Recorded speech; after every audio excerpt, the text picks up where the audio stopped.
궁금해서 여러분들이 담화를 찾아보실까봐 제가 3분으로 깔끔하게 정리를 해드리겠습니다.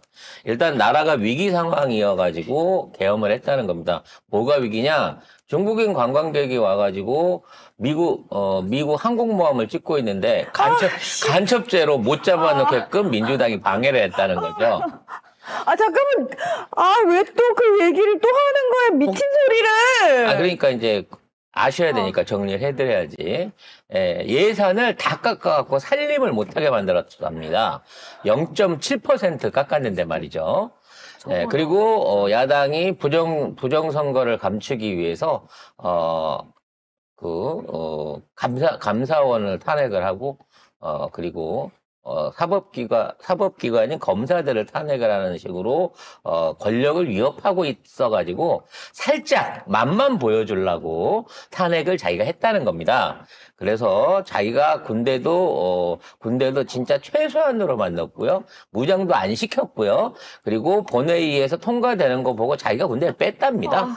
경찰을 부른 것도 혹시나 국민 여러분이 다치실까봐 관리하라는 차원에서 부른 거기 때문에 자기가 부르고 자기가 뺐기 때문에 왜? 자기는 그냥 그 국회의원을 구금하거나 체포하거나 내란을 할 마음이 없었어. 그냥 보여주기 식으로 살짝 민방위 훈련하듯이 한번 야당한테 놀래켜 주려고 한 것뿐이지 자기가 내란 음모를 갖고 한 거는 아니었다는 거죠. 자기가 그렇게 했기 때문에 아무도 안 다친 거랍니다.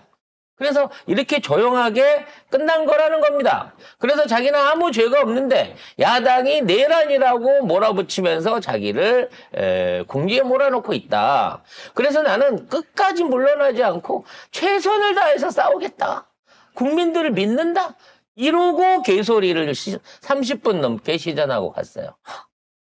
국민에 대한 진지한 사과나 계엄 사태에 대한 반성은 마지막에 딱 한 줄. 많이 놀랬어?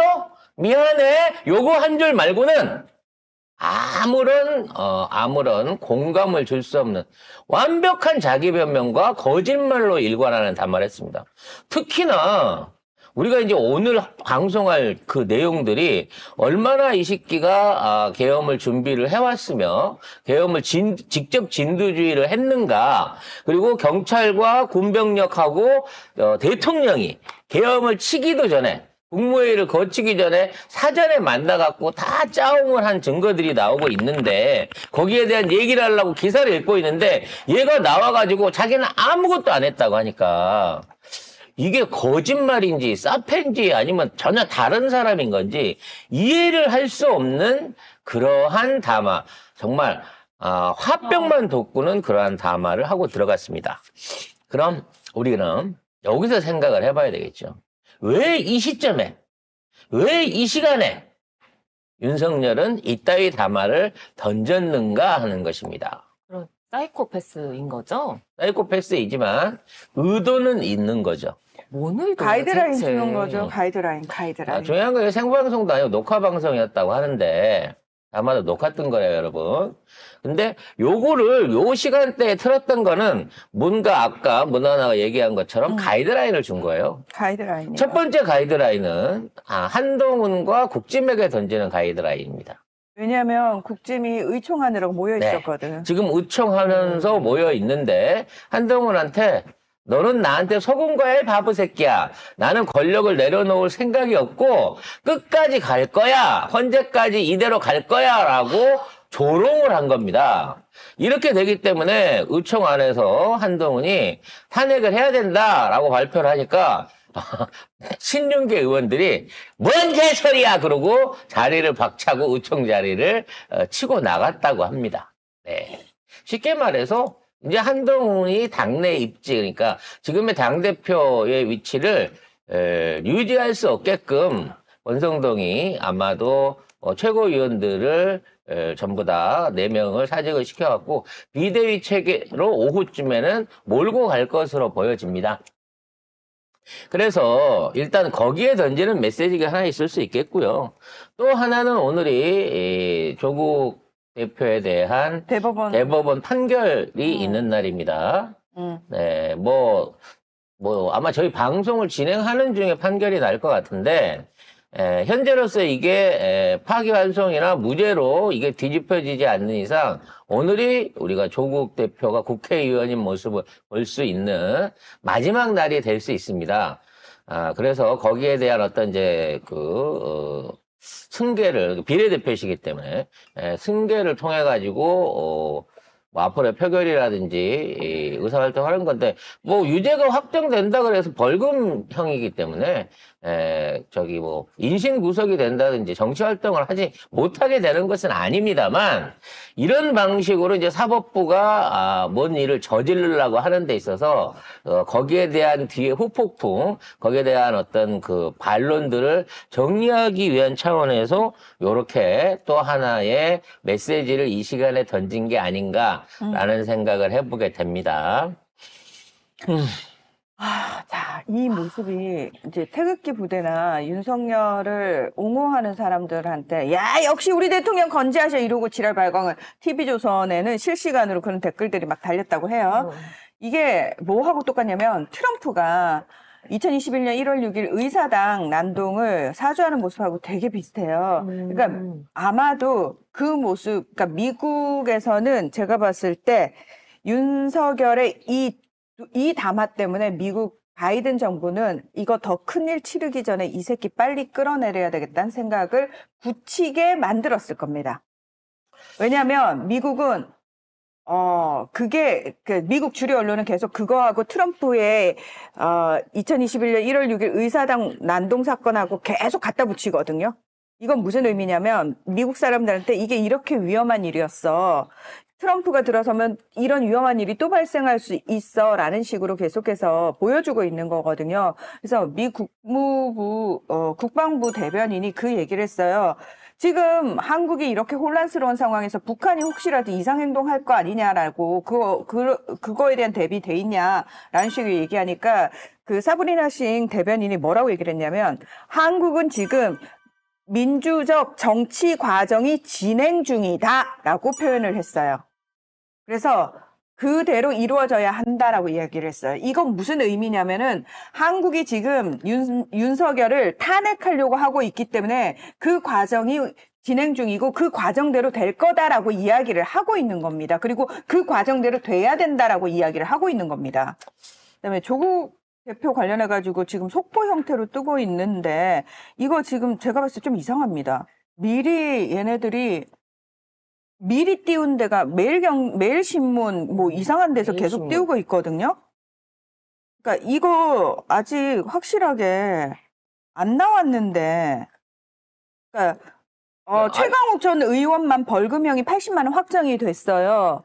그런데 2년 확정 의원직 상실이라는 속보 형태가 지금 계속 뜨고 있는데 이거 아직 안 된 걸로 제가 알고 있거든요. 네, 아직까지 결론은 나오지 않았습니다. 근데 사전으로 이걸 띄우고 있다는 얘기는 뭐 어느 정도 짬짬이가 돼 있는 게 아니겠느냐라는 그러니까 미리 뭔가가 돼 있는 것 있는 같아요. 거거든요. 예. 뭐 뒤집어지면 저 매일신문 같은 경우에는 오보 사과하고 뭐 기사 내려야 될 것입니다만 이런 식으로 선동질을 하고 있다는 거죠. 그렇죠. 이게 선동질 하고 있는 거죠. 10시에 성렬이 담화부터 시작해갖고 아침부터 이것들이 사람 속을 뒤집어 놔서 그냥 화병을 내게 만들려고 하는 것 같습니다. 오후에는 아마 말씀드린 대로 권성동이 원내대표가 됨과 동시에 비대위 체제로 한동훈이 당대표에서 쫓겨나는 상황이 저는 계속 이어지지 않을까 싶은데 오늘 하루는 얘네들이 이걸로 뉴스를 다 도배를 하려고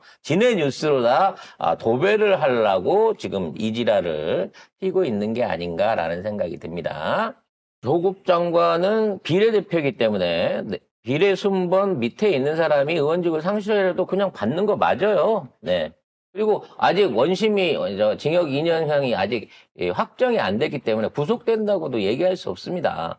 그러니까 지금 있는 상황에서의 얘기를 멋대로 왜곡해갖고 전하지 마시기를 부탁을 드리겠습니다. 네. 승계 가능합니다. 승계 가능합니다. 네. 예. 아무튼 지금 속보가 나왔습니다. 네, 그러네요. 결국은 확정이 되는 모양이네요. 이로써 사법부도 썩었다. 이 새끼들도 안 된다. 네. 아니, 자녀 와, 입시 비리로 해갖고, 네. 징역을, 실형을 2년을 때린다.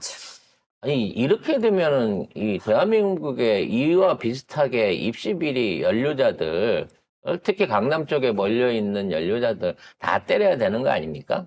어차피 뭐 이렇게 날 것이다라는 예상을 했습니다. 왜냐면 얘네들 짬짬이하고 미리 속보를 냈으니까. 얘네들은 이제 더 이상 돌아설 길이 없기 때문에 이제 죽든지 살든지 너를 못 죽이면 내가 죽는다는 식으로 해서 지금 조국 장관에 대한 일종의 이제 사법 리스크를 실제화 시켰고요.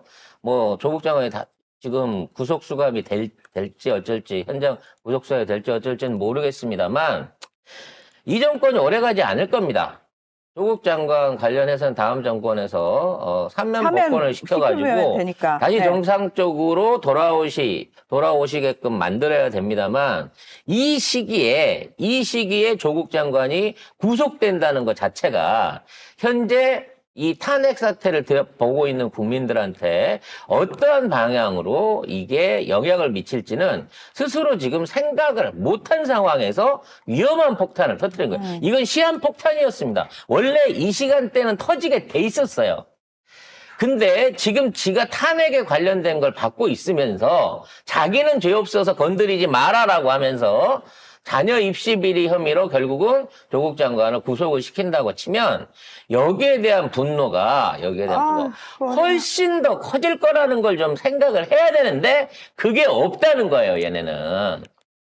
조국 장관 너무 안타깝고요. 조국 대표 너무 안타깝고 정말 죄송하고 진짜 이렇게 도와드리지 못하는, 이렇게 손 놓고 그냥 조국 장관을 이렇게 희생해야 하는, 조국 대표를 희생해야 하는 마음이 참 울분이 치솟습니다만, 이걸 통해가지고 더 많은 민주진영에 있는 시민들과, 지지자들이 윤석열 탄핵에 대한 어떤 그 의지와 분노를 더욱 집중할 수 있게 될 것으로 생각을 합니다. 지금 일찍들 고소하네 어쩌고 승리감에 타갖고 키보드 워리어 짓거리하는 이찍 지지자들이 일부는 있겠습니다만 결국은 조국까지도 이렇게 해놓고 너는 내란을 저지르고도 아무 죄가 없단 말이냐라고 하는 당연한 질문에 뭐라고 대답을 할 수 있을지 지켜보아야 할 것 같습니다. 아니, 지금 승계에 대해서, 자, 다시 설명을 드릴게요. 자, 대법원 관련 판결문을 국회에 제출해야 하고요. 그 이후에 중앙선관위에 권한이 생겼음을 통보를 해야 돼요, 국회가. 그리고 선관위는 총선 당시 조국혁신당이 제출한 비례대표 국회의원 후보자 명부에 기재된 순서에 따라 의석 승계자를 확인한 뒤 결정 통지문을 당에 보냅니다. 그래서 이 통지문에 적힌 날짜로부터, 그 날로부터 임기를 이어받는 승계를 하는 건데요. 중요한 거는 이제 이 과정이 열흘 이내에 하게 돼 있는데 혹시라도 14일 날 우리가 탄핵 이제 투표를 하잖아요. 네. 그 사이에 요것들이 이루어지지 않게 되면은 한 명이 줄어들게 그렇죠. 되는 한 명이 거죠. 줄어드는데 네. 이거를 신속하게 처리해가지고 네.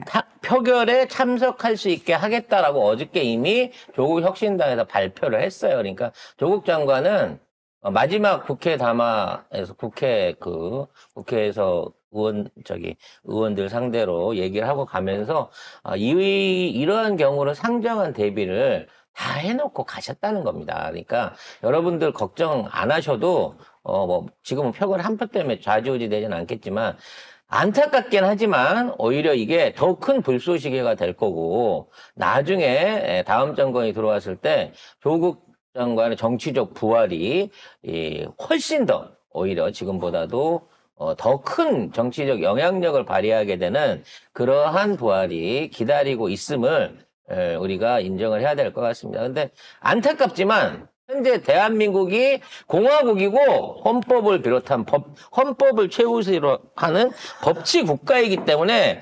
안타깝지만 물릴 수가 없어요. 그 안타까운 법의 정의에 따라서 내란을 일으킨 윤석열도 반드시 사형으로 처벌을 받아야 된다는 거죠. 맞습니다. 꼬무리님이 대법관도 직선제로 바꾸면 안 되나요? 굉장히 말씀 잘하셨습니다. 멕시코에서 그래서 판사 직선제가 지난 9월에 개헌 국민투표를 한 이유가 판사들이 이직거리를 하니까 사법부를 못 믿겠다라고 해서 판사 직선제, 대법관 9명을 비롯해가지고 7천여 명의 판사를 다 국민들이 뽑는 판사 직선제가 멕시코에서 시행이 됐습니다. 우리도 참고해 볼 만하다라고 저는 생각합니다, 개인적으로. 아주 어느 시기가 됐든지 간에 이 정리들이 끝나고 나면 사법부 개혁을 위한 총체적인 개헌이 저는 개헌해야 된다고 필요할 생각합니다. 것으로 네. 생각이 됩니다. 그리고 대한민국이 낳은 가장 위대한 법학자였고 너무 가련한 아버지였으며 그리고 정치에 입문해서 진짜 정말 많은 어려움들을 스스로 이겨오신 분인데 이 짧은 의정 활동을 마지막으로 하고 구속의 길을 간다고 하는 게 너무 안타깝습니다. 하지만 반드시 6개월 안에 새로운 정권이 들어서게 되면 1호로 조국 장관이 사면복권 되실 돼야 거라고 된다고 생각을 생각합니다. 합니다. 네. 오히려 그걸 위해서라도 더 빨리 탄핵과 새로운 정부를 만드는데 우리가 힘을 보태야 될 것 같아요. 네, 근데 이제 우리는 민주적 정치 과정을 잘 진행하고 싶은데 저쪽에서 최후의 발악까지 미친 짓을 진짜 하고 있는 것 같아요. 그러면은 저는 6.5 사태도 발생할 수 있다고 생각합니다. 최소한 오늘 담화가 윤석열로부터 선제적으로 이루어진 건 아마 이러한 결론이 내려졌을 때의 민주진영 인사들과 여론의 분노를 사전에 일종의 희석하기 위한 그런 계획된 쇼였다는 생각이 드네요. 그러니까 그거 받고 지금 계속해서 그 버프로 지금 일직들을 비롯해서 자기 지지자들한테 어필을 해가지고 나는 끝까지 갈 거다라고 하는 거고 오후에 한동훈까지 쫓아내면서 마치 나는 아직까지 권력의 최정점에 있고 나의 지위는 까딱없다라고 하는 거를 보여주고 싶겠습니다만 뒤에 설명하겠습니다. 결과적으로 이 여러 가지 결과로 인해서 윤석열은 반드시 14일 날 탄핵이 됩니다.